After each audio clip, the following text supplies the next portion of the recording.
Here's another one from Portatort.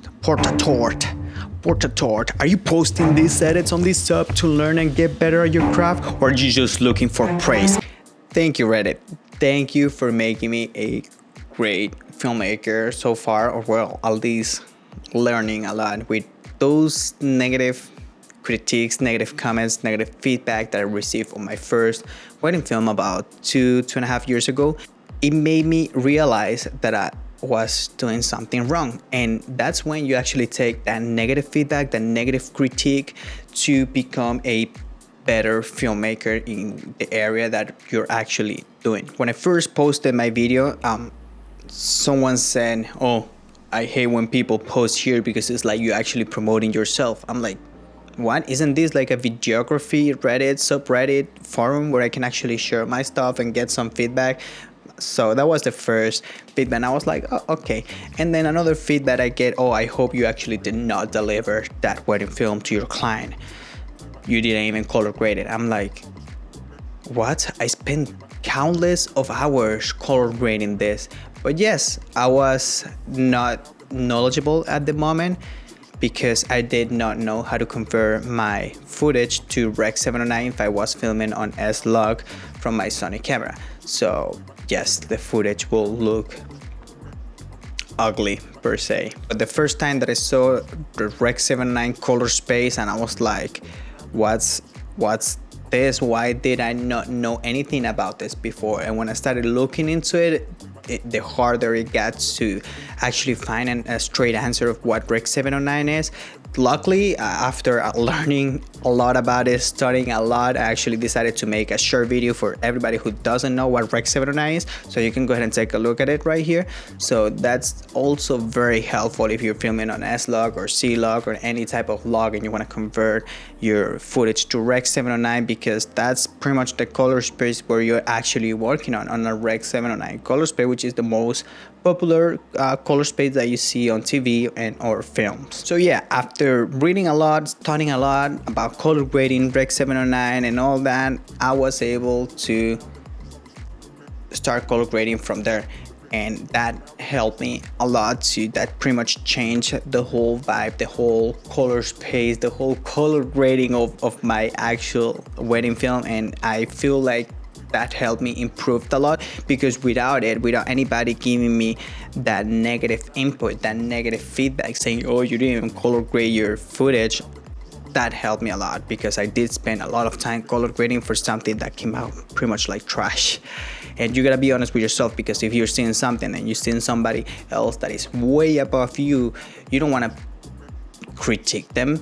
You want to learn from them. You want to understand what they're doing that you're not doing, so you can actually become a better filmmaker, and maybe, who knows, maybe become even better than that person that you were looking out for. And this is gonna be such a fun video, because I honestly haven't posted anything on Reddit, and I do really want to see the critiques that they have on my most recent wedding film, but which there may be or there may be not. But I honestly believe the wedding film that I just did, it has been one of the most beautiful and hard thought wedding films that I have ever done. I'm gonna be your rock.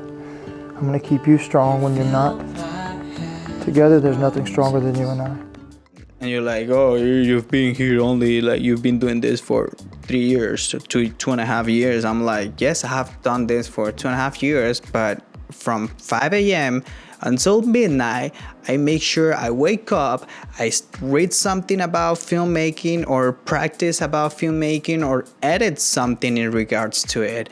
And that's actually what's making me to become a better filmmaker. Yes, I'd never bought any other course on learning. I definitely learned everything from YouTube, even color grading. There are many videos out there that will help you color grade and get better at your filmmaking career.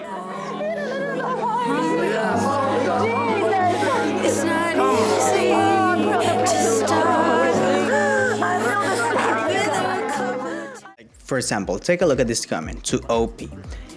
In my opinion, both of the videos you posted have color grading issues. I think some of the feedback you're getting with regards to the color comes down to preference. I do not think it comes down to preference. My video was trash. I did not know anything about color grading, so he was being nice at first. But we are seeing some inconsistencies that indicate technical issues in camera or in post with color choices. It was definitely in post with color choices. That said, OP is probably pairing these two videos together as a deliverable to their wedding client, so it would make sense to keep the color grading consistent between the two. And I was consistent because I didn't know how to color grade, so I just pretty much similar presets and then started tweaking contrast and highlights, but it was pretty much the same trash.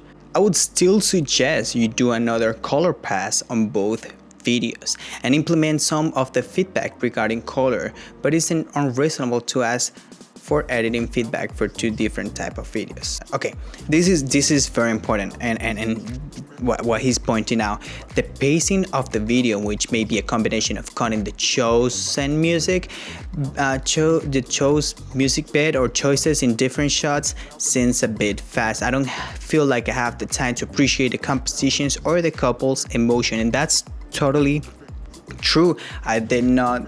It was more of a wedding trailer on that moment, but even as a wedding trailer, you're not even showing any type of story. You're just pretty much showing like shots, boom, boom, boom, and not giving any sort of idea of what's actually about to happen. So yes, it was very fast-paced. It was more of a action trailer rather than a wedding film trailer. 2. This is certainly tied to the previous comment, but I might consider changing the music bed unless your client has already seen the... I mean, when it comes to the music, they did not like the music. I honestly thought the music was great at that moment, but hey, to each his own. But in my opinion, there is better, more emotive, royalty-free music out there. Yes, there may have been a more emotive and sentimental music, but for that trailer, that's what I wanted to portray. So in the music part, I think it comes down to preference. Finally, and as I said, I also agree with the past commenter about the giggle. Yeah, I did put a giggle in the middle of the video because she was laughing, but I didn't get that, so I kind of put it on top, but it was too loud, so it kind of